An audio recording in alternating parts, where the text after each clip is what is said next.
काय कारवाई करण्यात आली? मागील काही दिवसापासून पोलीस ठाणे परतूर हद्दीत, घनसावंगी हद्दीत तसेच अंबड हद्दीत जे टाटा सोलार प्लांट आहे त्या सोलार प्लांटचे वारंवार केबल चोरी होत होती आणि त्यामुळे कंपनीचं खूप मोठं नुकसान होऊन फटका बसत होतं, कंपनीचं नुकसान होत होतं. आणि या वारंवार घडणाऱ्या गुन्ह्यांवर प्रतिबंध बसावा यासाठी माननीय पोलीस अधीक्षक श्री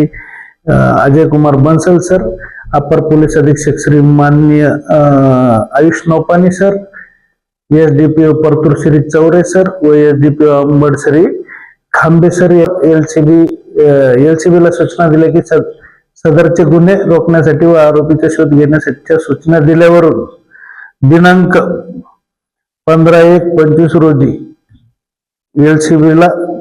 एलसीबीच्या टीमला यश आलं आणि गुन्ह्यातील आरोपी खोब्र्या शिवाजी काळे वय 23 वर्ष राहणार पाडळी तालुका परतूर जिल्हा जालना, तसेच रंगा सुरेश पवार वय 19 वर्ष राहणार आनंदवाडी रोड परतूर तालुका जालना तालुका परतूर जिल्हा जालना यांना पकडण्यात स्थानिक गुन्हे शाखेच्या पथकास यश आलं आणि त्यांना पकडल्यानंतर त्यांनी घनसावंगीतील 3 आणि परतूरचे 6 गुन्हे असे एकूण 9 गुन्हे केल्याची कबुली दिलेली आहे.